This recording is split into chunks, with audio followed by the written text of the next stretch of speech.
season for the American. There's been some real flashes of what he can do in the early stages of the season. Hopefully we get to see that Garrett Gerloff now at the end of the year. Here is Garrett Gerloff, as I said, 14 points clear in the pecking order for the independent. GRT Yamaha actually confirmed the independent teams award winners after Argentina. Of course, they've got Kota Nazane contributing points for them as well. Yeah, you can see here from yesterday's free practice, two very different conditions to what we have before us now. You can see the bright sunshine. It was 65 degrees track temperature yesterday. It's now 33 degrees. Yamaha runners performing generally well around this circuit. They're known for having an adaptable package, are Yamaha, and they've got 3 riders in the top 5 positions on the grid. Yeah, and it has been really impressive from Yamaha this weekend. You can see Jules Cluzel there in pit lane as well with Toprak. So we saw Jonathan Rea getting a bit of advice from Leon Haslam. Jules Cluzel is just after coming back in from the end of that Super Sport race, so that's about as up-to-date as it gets for Toprak. Yes, nice and tropical as well by the looks of it for Jules Cluzel. Pools that they've set up at the back of the pit garages. A couple of umbrellas up in pit lane, as you can see. We've already seen shots of the spectators with their ponchos on, but they've been very rain-averse in this build-up so far to this World Superbike race. We just had some information from Anthony, our pit reporter, as well, that there are some spots of rain falling in pit lane. Up in the commentary box, I can tell you that we have both got smiles on our faces. This is going to make for something really interesting, and that's more than spots of rain. I tell you that we can see there it's driving down, and it's actually now slashing against our commentary box window also. Yeah, just looking down at pit wall as well. It's a concrete walkway down there, and that has now gotten very wet at this stage as well, so it is coming down heavily at this stage. We saw Alvaro Bautista go out on the full wet weather tyre, and certainly what we saw earlier in the season, if you think back to Aragon, where we saw the intermediate tyres work to really good effect for riders. It'll be interesting to see what tyres these riders opt for, because if it does tend to come in as a heavy downpour now, it is going to be a real challenge for those intermediate tyres. But if it stops raining, it could dry quite quickly. In the Supersport race, it dried very quickly, and it didn't rain for very long either. And the 2 riders who were at the back of the field and took a gamble on changing into intermediate tyres ended up at the back of the field and had lost over 1 lap just through the pit intervention time. So nobody's going to want to make a misjudgment on the tyres because it is potentially race ending. Yeah, 62 seconds is the pit intervention time for World SBK. So that is the minimum amount of time that you have to spend in pit lane if you come in to change tyres. That's why it becomes absolutely critical to make the right choice in terms of what tyres you're going to go out on. Scott Redding then about to make his way down pit lane on the number 45 Ducati.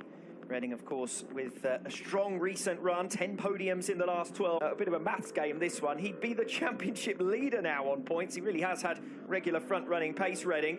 Those 2 rounds in particular, though, and a couple of missed opportunities elsewhere as well, ruling him out of the running for the championship. He's 3rd in the standings. Just looking outside our commentary box window on the front row of the grid, Jonathan Rea's teammate Alex Lowes is out there, so he's going to be there to give Jonathan a little bit of his perspective about what it is right now. As it is, the rain is coming down heavier and heavier as Toprak Razgatlioglu leaves the pits to make his way to the grid. In the build-up to this round, in the build-up to this race, everyone was talking about there must be one final sting in the tail for this championship. It's been such a legendary campaign. It would be unusual. It would be unfitting for it to go out on a whimper with Toprak finishing 1st today and Jonathan Rea finishing 3rd and the championship all settled. Doesn't look like it's going out on a whimper to me. This is going to be bravery at its greatest as far as the World Championship decider is concerned. Took the championship lead, did Toprak Razgatlioglu, this man. Jonathan Rea is the rider who trails in points. He's 30 down on Toprak Razgatlioglu, and he is a wet weather specialist. He performs well in these conditions. Toprak, throughout his Superbike career, when the weather has been like this, think back to wet weather races even earlier on this campaign, didn't have the headline results that he's had in other circumstances. But also because the possibility for more riders to get into the mix at the head of the field is that much greater. Think about Michael van der Mark and what he was able to do in Portugal. Think about Tati Mercado. He always goes well in the wet. The number of riders who could get in between Rea and Razgatlioglu will increase exponentially with wet weather. But I must say, Steve, the amount of rain that's coming down now makes me doubt whether we will even be able to start this race at the planned time which may mean a bit of a get-out-of-jail-free card potentially for Toprak Razgatlioglu, because the visibility there is not going to be good enough to go racing, surely. Yeah, that's biblical rain at this stage, and certainly you're going to expect to see the start delayed for these riders. You can see out of our box again, Michael van der Mark's running off the grid. Quite a few people making their exits from the grid now as well, and you can see as Toprak makes his way to the grid, just these conditions aren't going to be possible to start the race on time. Yes, I think that was almost foretold, wasn't it? That was an inevitability, because once we saw the rain coming down, the spray in these kind of conditions would be impossible to ride unless you hit the front.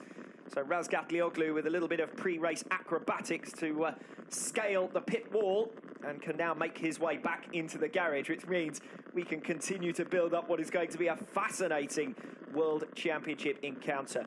This man, Jonathan Rea, the reigning world champion, that's the visibility that we're talking about there. Yeah, absolutely nothing out there right now for these riders, and certainly a bit too dangerous to be going out on this track, especially considering that they haven't been out in wet conditions at any stage here in Mandalika. So a real challenge for everyone, and the right decision being made there by the organisers.